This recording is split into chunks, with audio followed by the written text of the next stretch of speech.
camera coming, but they're running late, so I figured instead of us going over, we'll just start, maybe do the thing backwards. Usually we do music and then I speak, but since to try to fit this all into the time, we're already about 5 minutes late starting, so we'll go ahead and get started and just see how this works today. I want to first of all just thanks for coming. I know that we're going to have to get back in the groove of everything and get people back in the groove of coming to church. Try to figure everything out. For I know that most of you have probably listened to the announcements already. That we're not gonna we're just gonna have to figure out how we're gonna do all this again. And it just we hadn't had a conversation about it because we hadn't been together. But we're gonna figure this out together. We're gonna try to figure out how to do our kids, because I know we got a lot of kids and there's people that are not here because of that. Different things because of what am I gonna do? How am I gonna do this? I've had some ideas, and just maybe you can run through them for those of us who have kids. I know I've talked to Anna about it, but sit practicing. When I was a kid, we went to church and we just had to sit there and be quiet and be miserable. He's like, you shut up or you're gonna get killed. That's what I kind of felt about it. But the thing is I don't know. I had an idea of just maybe sitting there and like watching a TV show and saying, okay, we're gonna practice going to church. We're all going to sit here and be still. We're going to watch this together, and everybody's going to be quiet for 30 minutes. And maybe practice doing it a little bit, and that way when your kid comes in here for the first time and they're like, how am I going to, I can't sit still. I've never sat still for an hour. And maybe that, and you say, well, okay, so we practice it a little bit. And the other side of it is, guys, with kids, we understand. We've all been through it. I've got 2 of them that gave me all kind of misery sitting right here. And this is my mom, and I gave her all kind of misery. So we all know what it's like. Most of us know what it's like to have kids and know that. But don't be embarrassed. Don't be crazy. We know that kids sometimes get loud, and we can't help that because they're children and they're acting like children. So anyway, keep that in mind too. So we're going to have to do this together. And we're going to continue this 11 o'clock to 12 o'clock for a minute to see how it goes. And we're just I'm ready to get back to normal. And so I think whenever we get more comfortable with this, I think a lot of us won't be so crazy about coming in and we see that we can separate. We can come in here and be adults and say, hey, let's do this the right way. I think once we get a little more comfortable with it, we'll be able to maybe not have to be so hard on, we got to have tape, we got to have this, we got to have that. We just begin to start this new normal, right? Where we just kind of say, till we get this thing under control, we know that we need to be careful with everything, right? So, but right now, Anna's going to wear a mask. And Anna's scared I got something. But that hasn't changed. She was scared of that before all this other stuff. So anyway, I'm gonna go ahead and pray.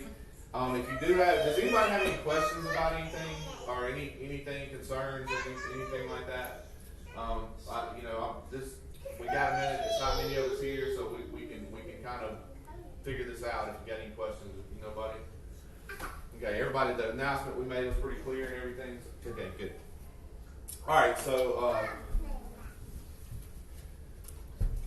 am I missing something? No. What was the Hey, Steph. announcement? What was the announcement? Just about the social distancing and stuff like that. So, do you not ever go listen to our YouTube thing? All the stores shut. Is this It doesn't say shut. It doesn't say. Well, that gives me anxiety. So I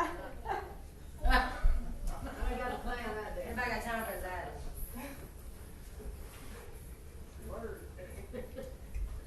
I just want to say it's awesome. Y'all's whole family is taking up that's awesome.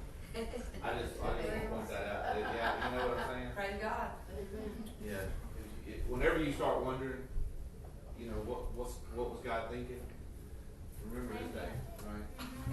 Well, I got children. What do Seriously. they do? Let's pray. Father, thank you so much for who you are. for being smarter than us and wiser than us. And God, I think for loving us when we don't even have enough sense to love you back. For pursuing us, God, when we're not pursuing you, God, for being patient and kind and never giving up on us, God. You're just a good father.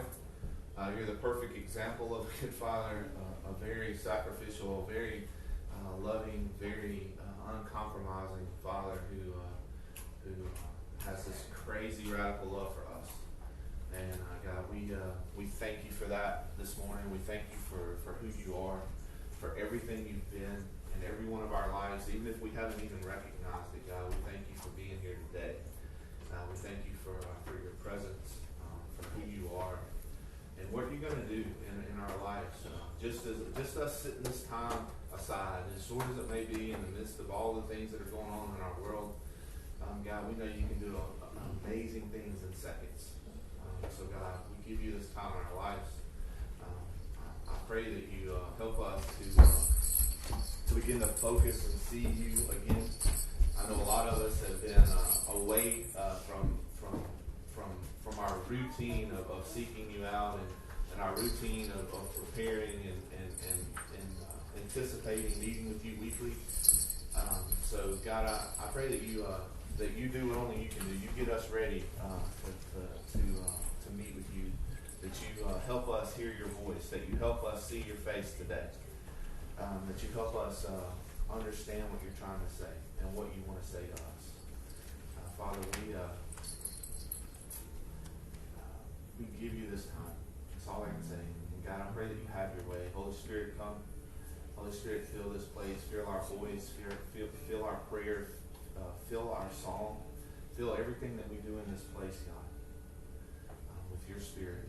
God, I pray for healing in this place today. God, I pray for resurrection in this place today. God, I pray for protection. God, I pray that you bind things from this place that just can't come in here. That's trying to draw our attention. That's trying to draw fear out of us. That's trying to draw anxiety out of us. God, I pray that you take those things and push them as far away as the east is from the west. God, that you show us that you're our protector, that you're with us, and that you care about us. Father, we love you. We thank you for Jesus, for what that name means, for the power that comes in that name.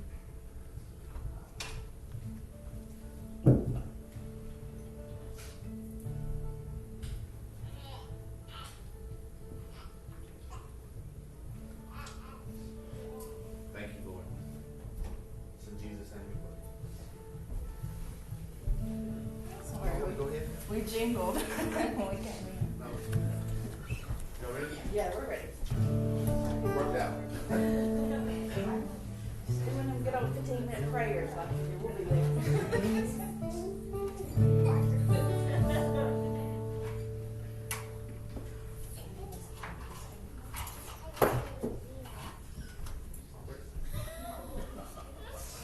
Okay, go ahead.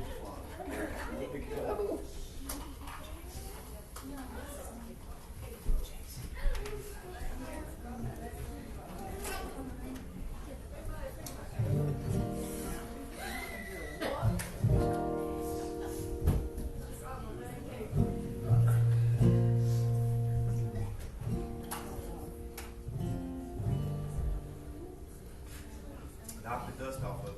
I know, right? Poor thing, my baby. It's been so long. The bare lip is cold. Needs to get warmed up.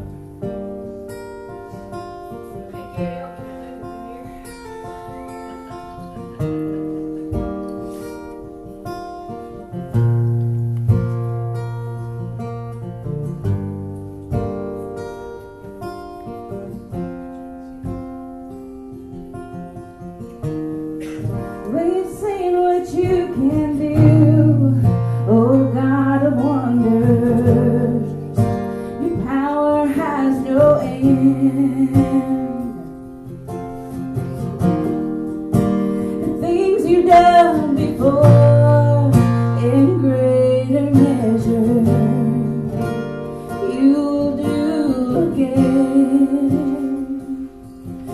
There's no prison wall you can't break through, no mountain you can't move. All things are possible. There's no broken body you can't raise, no soul that you can't save. All things are possible. The darkest night, you can light it up. You can light it up. Oh God of revival, let hope arise. Death is overcome. You've already won. Oh God of revival.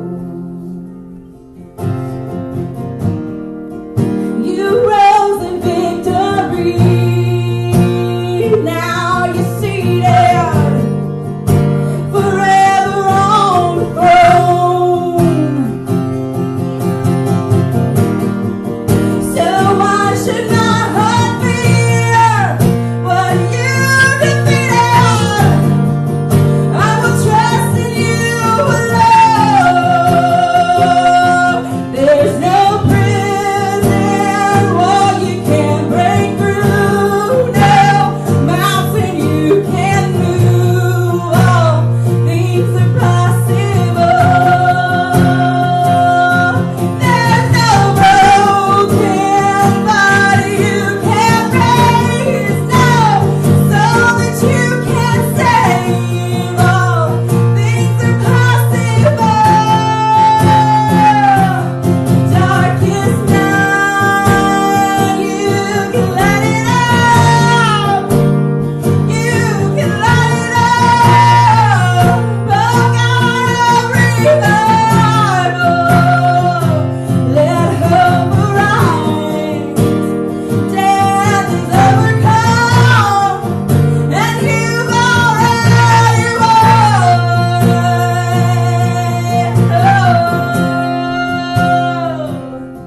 God of revival,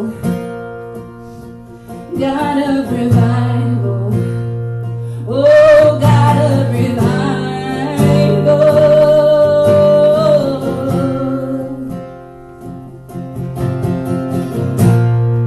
Come awaken your people. Come awaken this city. Oh God of revival, pour it out, pour it out. Every stronghold will crumble. I hear the chains hit the ground. Oh God of revival, pour it out, pour it out. Every stronghold will crumble. I hear the chains hit the ground. God of revival, pour it out, pour it out. Every stronghold will crumble. I hear the chains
There's a grace when the heart is under fire.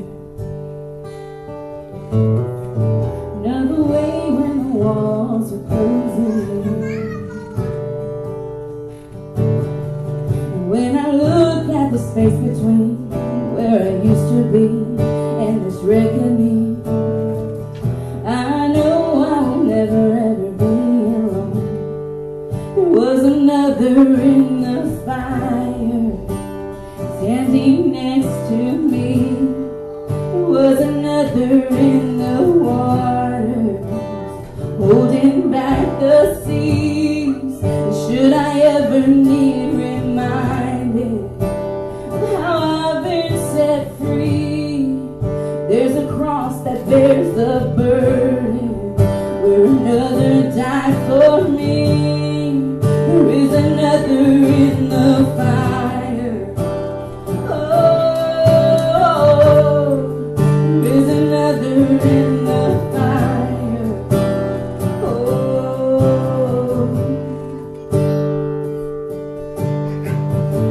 all my dead left for dead beneath the waters. I'm no longer a slave to my sin anymore. And should I fall in the space between what remains of me and this reckoning, either way I won't bow to the things of this world. I know I will never be alone. There's another in the fire, standing next to me. There is another in the water, holding back the sea. Should I ever need reminded with power set me free,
Good morning again.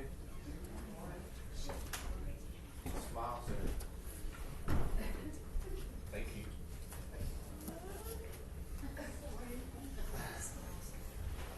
That made my day. Have a beautiful smile.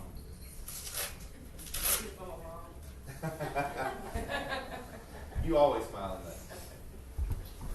in that.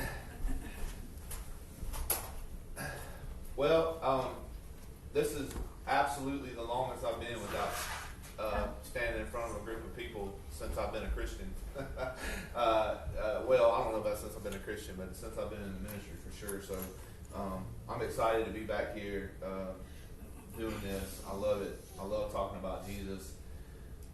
I was thinking about this week, like what a phenomenal thing can I get up in front of a group of people and say, since I haven't been able to preach in 3 months. And God just really reminded me of the only thing there really is to say, and that is that it's all because of Christ. And so when I was thinking about what do I do, and I just came back to this life verse that I have, and it's in Romans, and I guess I'm fortunate that Provine's not here today. Provine, when he first started coming to Refuge, thought that all I ever did is preach out of Romans. He thought that was the only book in my Bible, I think. So he was like, what's the deal with this Romans deal? But I love it. I really do, and I would talk about that in the Gospels, and I probably could just preach about that for the rest of my life and never talk about much else. But in Romans chapter 12, it's probably the first couple of verses is probably the verses that hit me every single time I get ready to start acting crazy, or every time I start thinking that I got this, or God is He's okay with me being me, or whatever we start thinking. I come back to those verses because they've always put me back kind of in my place of where I need to be when I think I'm going to find joy or happiness or peace or some type of satisfaction outside of God, outside of my relationship with Jesus Christ. So just to say that before I read that, if any of you guys ever kind of went through the book of the Romans or the letter that Paul wrote to the church in Rome, there's this idea that these people had. If you lived in Rome, you were pretty much good. They were the powerhouse. They were the people. They were the fort.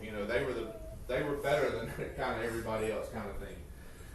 And so he starts out this letter where he starts talking about, kind of they get on board with this in chapter 1. They're like, hey, this guy is on our side. All these people that need Jesus, they're living crazy lives. They're partying. They're having sex with everybody. They're doing all these kind of things. And, these people are hopeless. They don't have anything. They don't even know they need Jesus. And they're like, amen. By the time you get to chapter 3, he's included the Roman church in there too, right? He's like, you know what? And you guys, you think you're really good. You think because you go to church, you're okay. But you know what? You need Jesus just as much as those lost people that you were just rallying behind me while I was talking about them. And he goes into this whole roller coaster thing of in the first part of Romans, and he hits on everything. He goes to the point where he's like, you know what, even me. He's like, and when he gets to chapter 7, he's like, you know what, even me, I try to do right and I can't. He's like, every time I try to do and what I know God's telling me to do, I keep messing it up. I keep fumbling this thing, and I can't do it. I know God's law is good. I know that He's the way I should live. I know that I should give my life to Him. And he's like, I know that when I do, my life gets better. I know that when I'm following Him, I have peace. But I keep messing it up. I keep thinking I can get this on my own. I keep thinking that I'm okay without Him. And he says, thank God for Jesus Christ, right?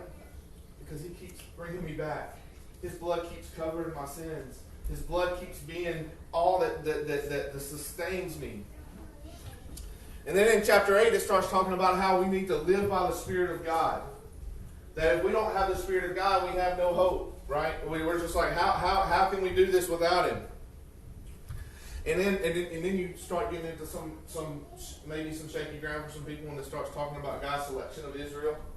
And so right after God's selection of Israel, it comes up to this ending to the kind of this section of the letter. Because if you look at it, you look at these chapters, and with Paul, it was just a letter that he wrote to a church. So if you think of it in that way, as a letter that they were reading, that we later on broke into chapters and verses and all this kind of stuff, it was really this ending to this part of the letter that he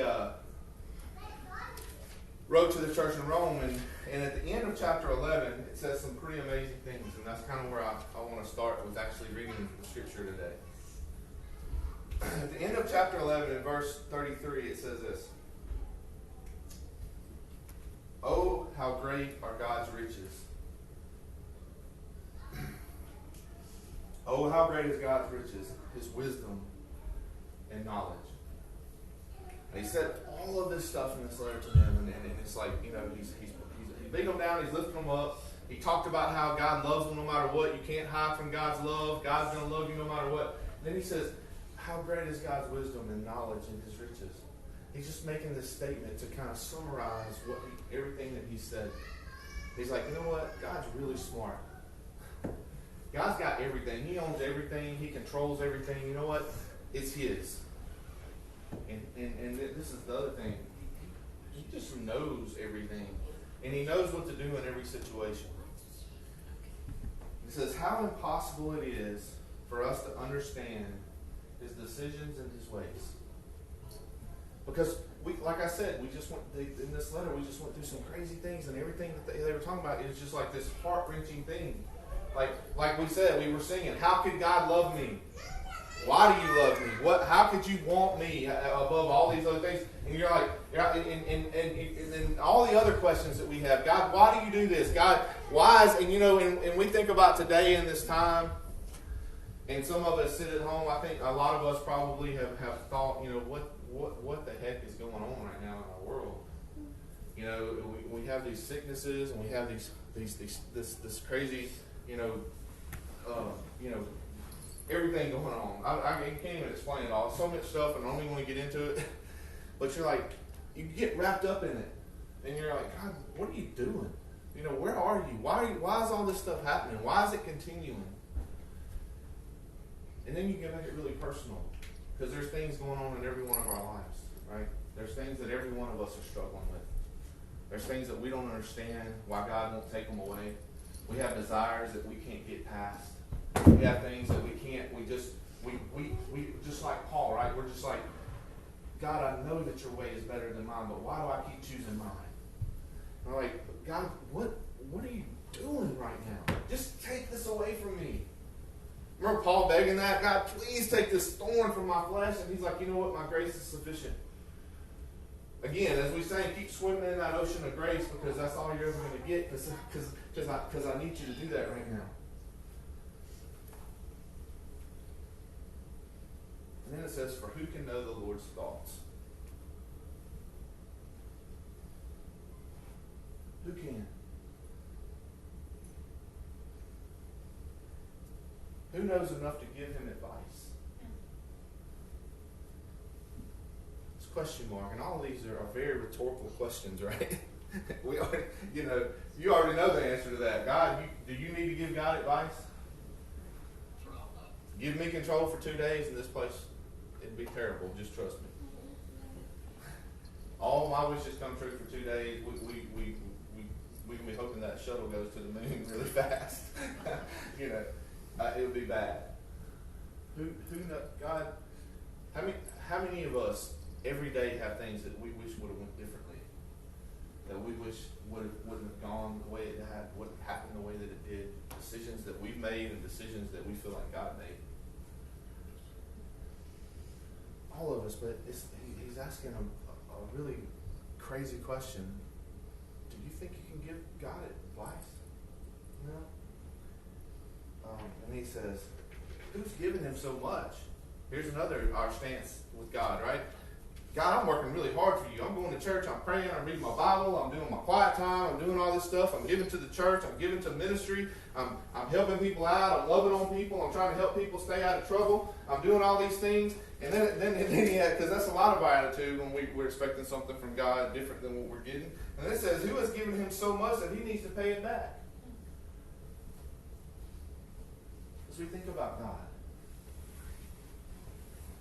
sometimes in that way that, okay, I helped you out. Come on, help me out a little bit, right? For everything, this is probably the hardest thing to grasp and the most important thing that Paul says in this ending going into chapter 12. He says, for everything comes from him. Everything. Everything comes from him. Everything comes from God. He's in control of it. Nothing happens without his knowledge and without him allowing it. Now it's hard to grip on to that, to even understand or try to understand that, because we're like, you mean he lets? I don't know why. Remember what we just asked? Who can give him advice? Nobody knows his ways. Who knows God's thoughts? Because there's so much that we would change. We would just eliminate this whole section of whatever, the internet. We would just get rid of all that, all the drugs. We would just get rid of all the whatever that really bothers us in life. But it says God, everything, and exists by his power, it says, and is intended for his glory. Glory? God, how are you going to get glory out of this? How are you going to be glorified through what's happening in my life right now? You know when God, beyond the shadow of a doubt in this world, received the most glory? When he was glorified beyond all glorification. It wasn't when the mountains screamed his name. It wasn't when he looked at it and said, it is good in the Garden of Eden. It wasn't when he created man. It wasn't whenever the temple was hitting on all cylinders for a couple of years.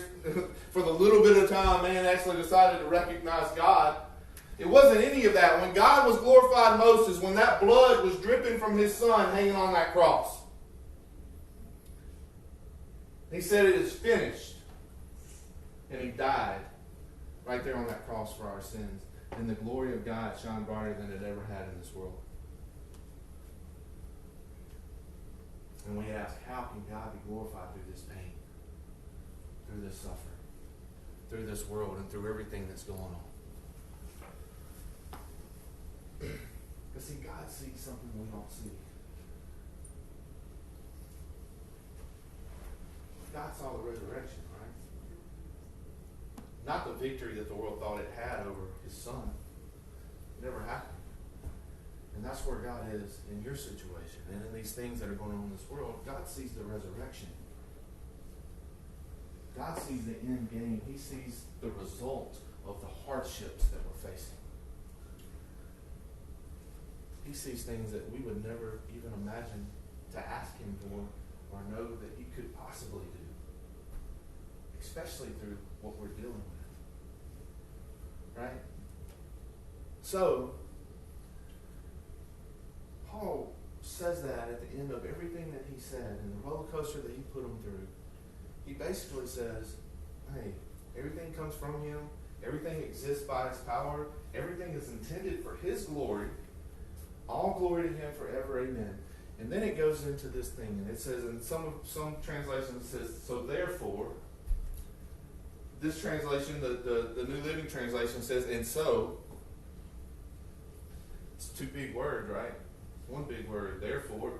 Therefore what? We just read therefore what? Or and so what? It says, and so, dear brothers and sisters, after acknowledging this and getting this in your brain, it says, I plead with you. Now this is Paul. You know, you can imagine, this was a big word for him. I'm begging you.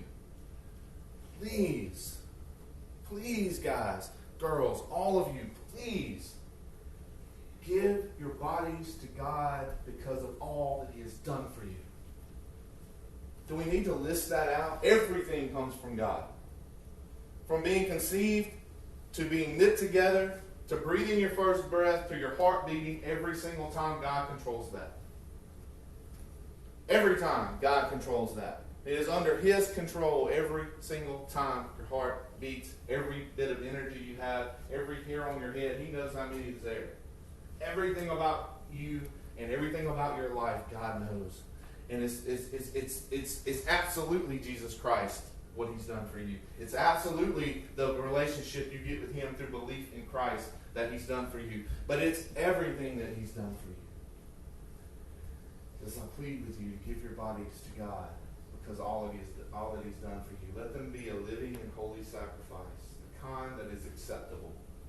And it says this is truly how to worship Him. So what does it mean when I say this verse is and verse 2 is my life verses? What does it mean that I have to be reminded of this every time I get really antsy and I get really, hey, I'm making this happen on my own?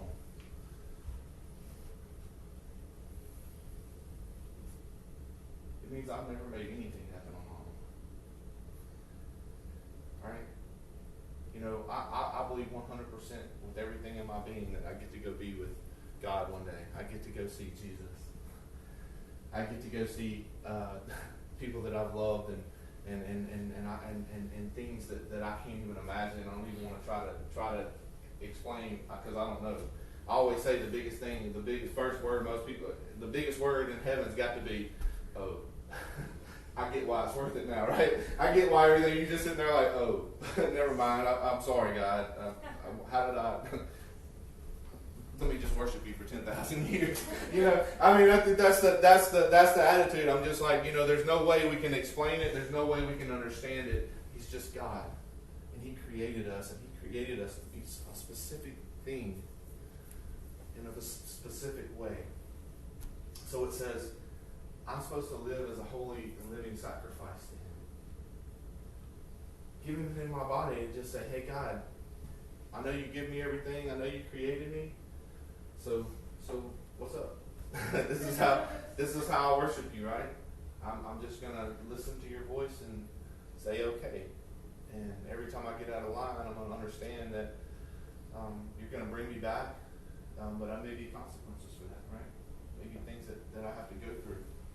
But I'm going to give You my body. That's how I truly worship You. It says, don't copy the behavior and customs of this world, but let God transform you into a new person by changing the way you think. Then you will learn to know God's will for you, which is good, pleasing, and perfect. Now,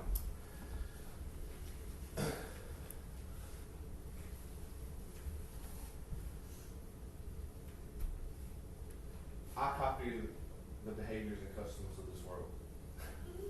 I really do. And the further I get away from God, the more I copy the behaviors and customs of this world. But this is where I think this is most important today. It says at the end that you'll realize then how good and pleasing and perfect, pleasing, peaceful, perfect God's will is for you. Because let me tell you something. Most of the turmoil that's going on in our minds and our heads have to do with this world. And copying the behaviors and customs of this world. And as long as we hold on to that, as long as we hold on to wanting this world to be perfect, Satan will always have power over us. Because he can knock this thing down every single time. Because for whatever reason, God's given him some control over this place.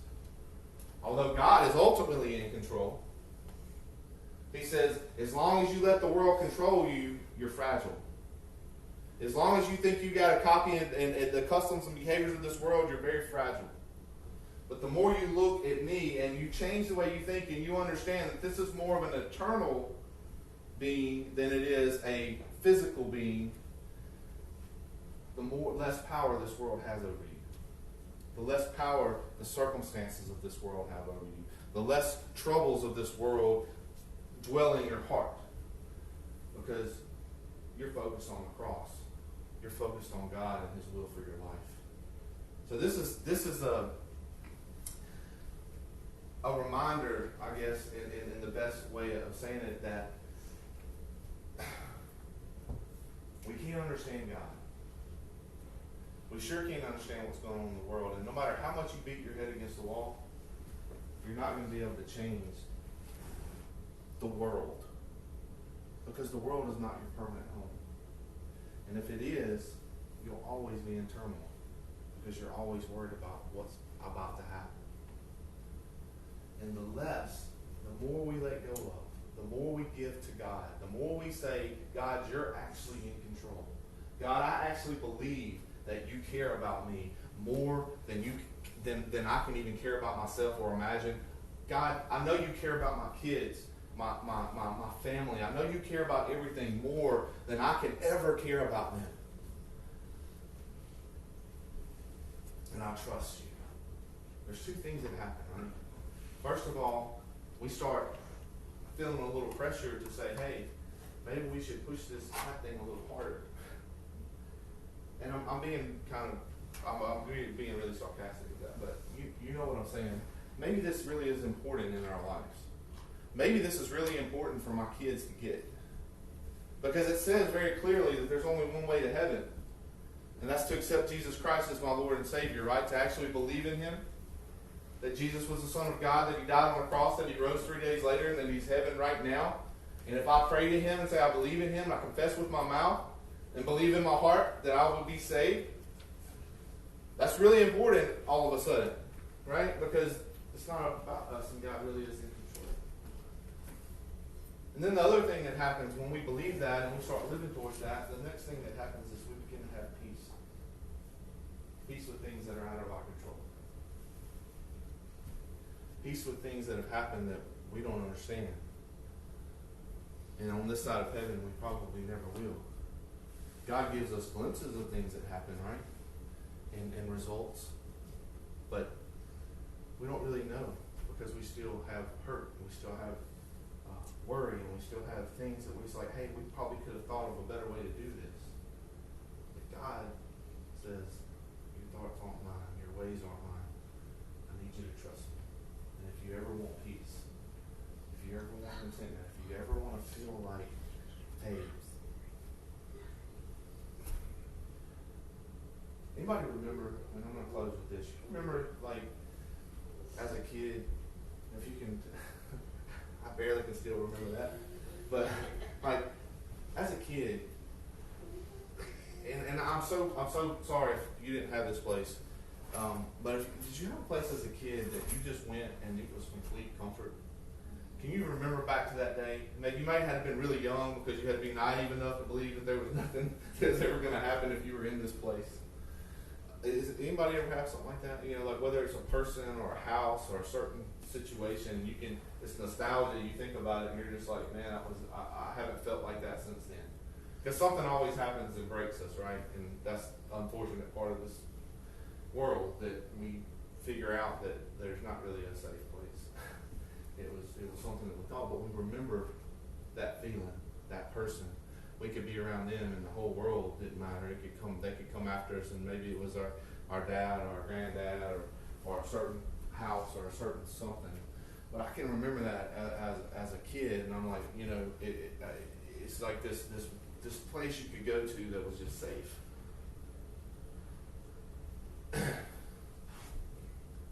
And the world took that away from me. And I hated it. And it took it away from me for a long time. It took it away from me forever, it seemed like. Because you know what I started doing? I started chasing other things to try to get that safe place again, right? I tried to let a girl or something say, if this girl just loved me enough, it'll give me back to that safe place where I can always run to her. And then obviously that don't ever work, right? Because nobody ever turns out to be who we were hoping they were going to be. And you know what I'm saying? And they can never be enough because they're not supposed to be. Right? And then I turned to partying and everything you can imagine in life. And I went down this crazy trail trying to find something that gave me comfort. And it took me forever to realize that it came back to, I just wanted to feel safe. I just wanted to feel like something was in control of me. And there was always these brief glimpses of that with some type of false comfort that would just end. And then you felt more lost than ever, right? And then I got a relationship with Jesus. And I felt like I was completely safe again. And all of that chasing stopped. hard decisions I've had to make in my life, the only way I was able to make them is because I knew God was in control.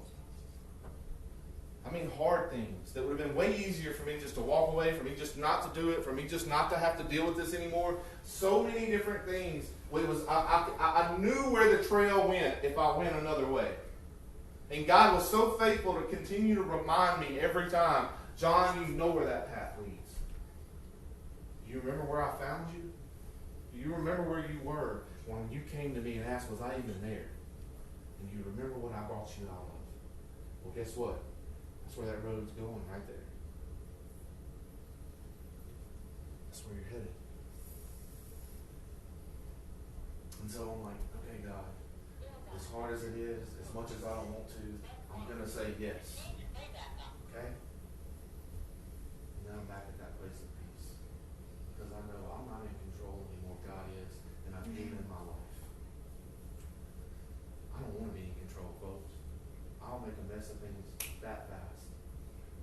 I'm crazy as crazy gets when it comes to what I think this world ought to look like, in my life ought to look like, and my kids ought to look like, and my mom ought to look like. You know, I got all kind of imagination about that. Every time I go on vacation, it never turns out like I hope. Right?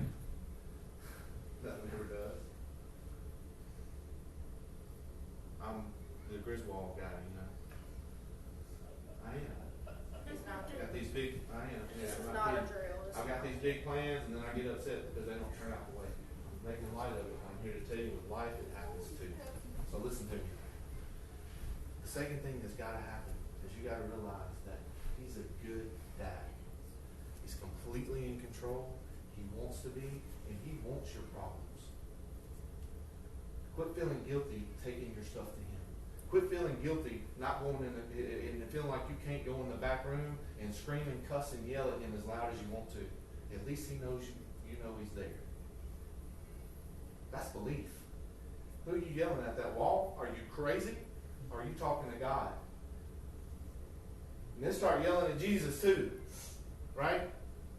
Yell at all of them. Holler at all of them. Let it know. Let it out. It's not like you don't know it's there.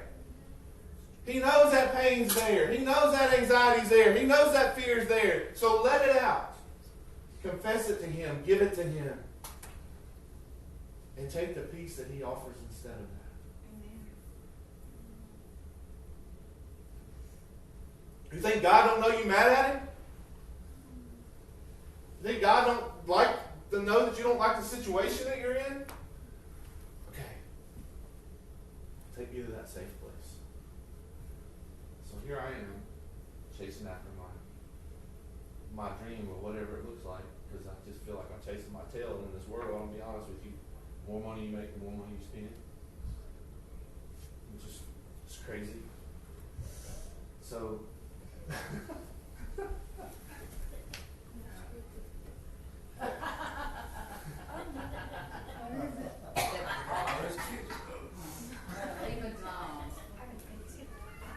So, I'm fixing to close it out.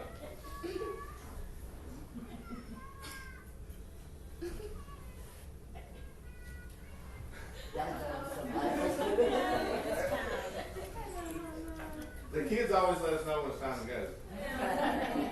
Even when we have the nursery back there, when they start getting louder and louder, like, okay, it's time to wrap it up. So, my hope for everybody,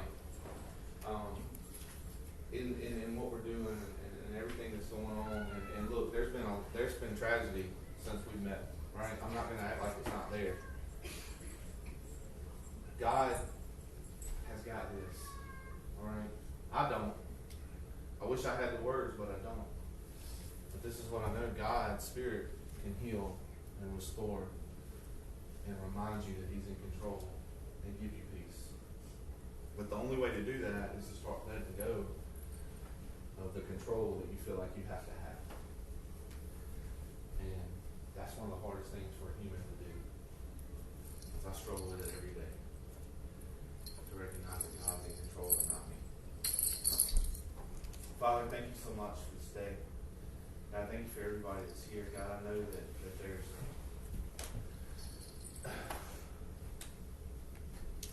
God, there's families with 2 people that you've made the decision to take them home in this building right now, and God, and in just the last couple of weeks, God, and so I'm in awe of you. That God, you use things that we can't imagine to do great things, to find glory in it for you, God. And God, you don't call us just that, God. You set the example with your own Son. And God, that sometimes some of the hardest things are the things that bring you the most glory and do the most good in this world for people that we love, for people that we care about, and for people and things that we don't even know that you're doing. So God, as we try to make sense of a lot of things, God, I pray that you help us understand that we don't have to. That God, you're in control. That God, you love us. That you have a life for us that we can't even imagine. God, I do pray that you help us hear your voice, that you help us see your face, that you help us know that you're with us, that you're not absent, that you're right here, and that God, you want to have everything in our lives, and you want to do so much for us. But God, you do ask for our life.